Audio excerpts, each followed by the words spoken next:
Kung matagal mo nang sinusubaybayan itong si Shiba Inu, tiyak na alam mong hindi lang siya basta-basta meme coin ngayon. Simula po sa pagiging joke na token, unti-unti na po siyang naging isang seryosong project na may sariling ecosystem, games, at syempre ang inaabangan ng lahat, ang SHIB, the Metaverse. Ngayong taong 2025, hindi na pangarap ang Metaverse ni Shiba Inu. Ayon po sa kanilang opisyal na pahayag, we're not dreaming, we're deploying. Yan, we're not dreaming, we're deploying. Ibig pong sabihin yan ay hindi lang sila nag-i-imagine ng future. Ginagawa na po nila ito.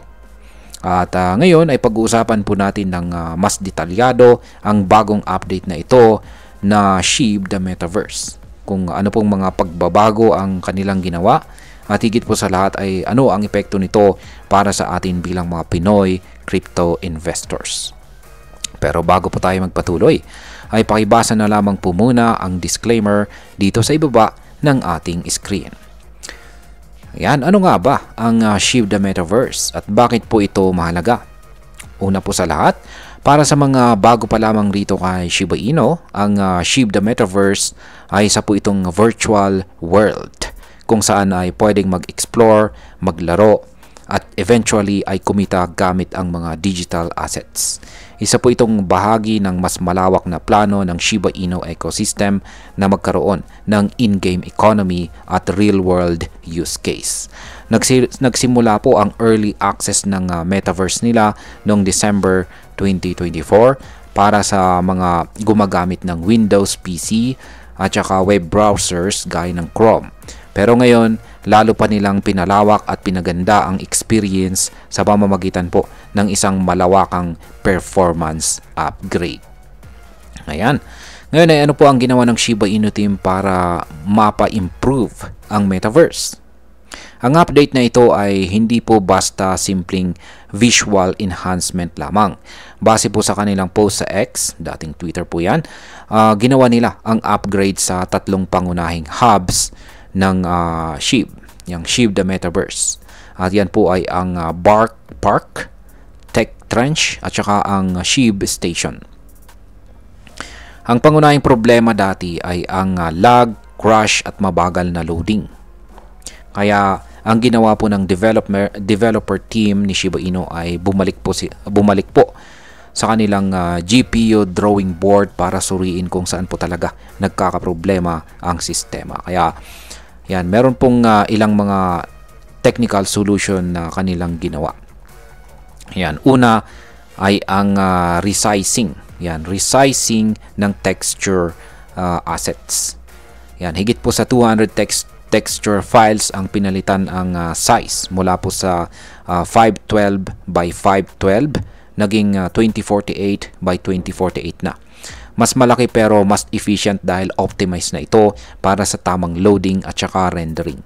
Pangalawa ay ang pagsasama-sama ng texture maps. Ayan, bawasan ang material complexity para hindi po ma-overload ang system. Kaya yan ang kanilang ginawa sa texture map. At ang pangatlo ay ang standardization ng materials. Ayan, in-standard po nila para hindi po mag-consume ng sobrang GPU ang mga shaders na hindi naman kailangan.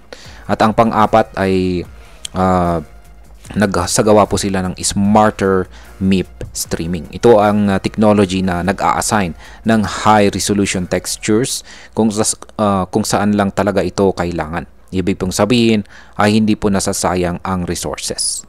Kaya ang resulta, 15% hanggang 25% na pagbaba po ng GPU memory usage, mas smooth na experience para sa mga users ng mid-range o low-end na computer.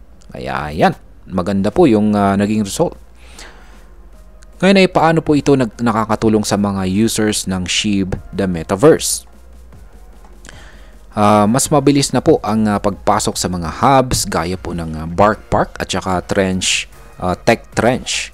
Wala ng crash sa kalagitnaan ng lakad at wala ng lag sa spawn point. Para kang lumilipat lang ng app sa cellphone mo kung saan ay mabilis, smooth at wala pong abala. Ito ay napakalaking bagay lalo na sa mga users na hindi gumagamit ng high-end gaming PC. Pinapakita lang nito na inclusive po ang approach ni Shiba Inu. Gusto po niyang maranasan ng mas maraming tao ang metaverse kahit sa mas abot kayang kagamitan. Ngayon ay may susunod pa bang plano itong si Shiba Inu para sa metaverse na ito? Oo, at ito po yung talagang napaka-interesting na parte. Ayon po sa team, ang update na ito ay simula pa lamang. Yan, simula pa lamang daw. May plano pa silang maglabas ng mobile version ng SHIB the Metaverse. Kaya kahit nasa cellphone ka lamang, makakapasok ka na sa virtual na mundo ni Shiba Inu. Ayan. Bukod pa dyan ay may binabalak din silang fishing minigame sa loob ng metaverse. Hindi lang ito para sa saya, ito rin ang basihan ng kanilang in-game economy. Ibig pong sabihin, sa hinaharap ba pwede po tayong kumita or makakuha ng rewards mula sa paglalaro lamang. Ngayon ay pag-usapan na po natin ang posibleng epekto nito para sa atin bilang mga Pinoy crypto traders at investors. Para po sa atin dito sa Pilipinas ay malaking bagay po ang development na ito. Una ay pinapakita po nito na seryoso si Shiba Inu sa kanyang pangako. Hindi lamang po siya meme token. Isa na po siyang project na may real world application. Pangalawa ay nagkakaroon ng mas konkretong value itong si SHIB. Ang mga upgrades sa kanyang metaverse ay posibleng magpataas po ng demand sa token. Kung mas maraming tao po ang gagamit at maglalaro, mas malaki ang circulation ng SHIB sa ecosystem. At kung may mini economy na, baka mas tumas ang value ng token sa market. At pangatlo, ito ay opportunity para sa mga Pinoy na naghahanap ng play-to-earn games.